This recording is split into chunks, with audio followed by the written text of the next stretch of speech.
Les transports membranaires, partie 3. Transport actif et la pompe sodium-potassium. On vient de voir comment la cellule pouvait gérer le transport de molécules dans le sens de leur gradient de concentration. Facile, on a les lois de l'univers de notre côté, on doit juste laisser diffuser, soit par diffusion simple, soit par diffusion facilitée. Mais maintenant, explorons les cas où la cellule veut faire quelque chose qui va à l'encontre des lois du désordre de l'univers. Elle veut faire sortir ou entrer une molécule du milieu moins concentré vers le milieu plus concentré. Choquant, non? Ça ne se passerait pas spontanément. La cellule doit provoquer ce transport, et ça va lui coûter de l'énergie.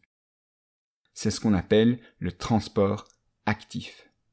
Ce transport se fait grâce à des protéines de transport spécialisées qu'on appelle aussi des pompes. Des pompes qui vont consommer de l'énergie en craquant une molécule d'ATP en ADP et phosphate.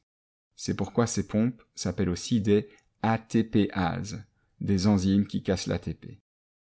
Cette réaction leur donnera l'énergie nécessaire pour pousser un composé du milieu où il est moins concentré vers le milieu où il est plus concentré. Ça se passe surtout pour des ions comme le sodium, le potassium, l'ion H+, l'ion calcium, etc.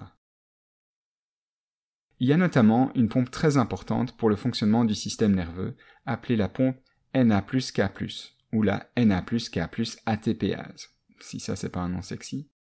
Son but, c'est de faire sortir du sodium de la cellule et rentrer du potassium. Mais, justement, la cellule est déjà plus riche en potassium que le milieu extracellulaire, et elle est plus pauvre en sodium que le milieu extracellulaire. Donc spontanément, le sodium voudrait rentrer et le potassium sortir. Mais cette pompe, elle provoque l'inverse. Cette pompe fonctionne par cycle. Lorsqu'elle est ouverte vers le cytoplasme, elle peut fixer 3 ions Na+, et une molécule d'ATP.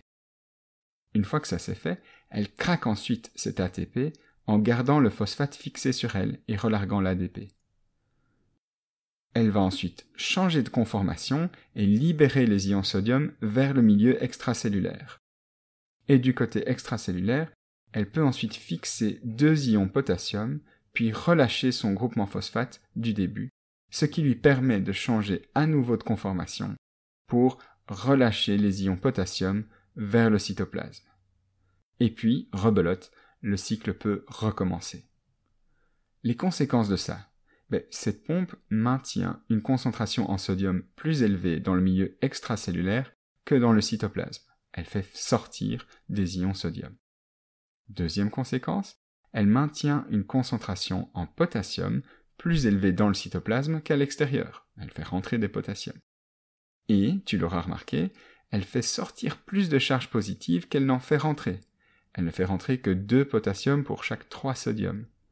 Elle contribue donc, avec d'autres facteurs également dont on parlera plus tard, à maintenir un déséquilibre de charge électrique. Le cytoplasme est chargé négativement par rapport au milieu extracellulaire. Voilà pour le magnifique travail des pompes pour le transport actif, avec une belle illustration dans le cas de la pompe sodium-potassium. On a bientôt fini de parler des transports, mais on a encore une dernière forme de transport actif à aborder, lorsque la cellule veut transporter de grosses molécules ou des grosses structures. C'est ce qu'on étudiera avec l'exocytose et l'endocytose.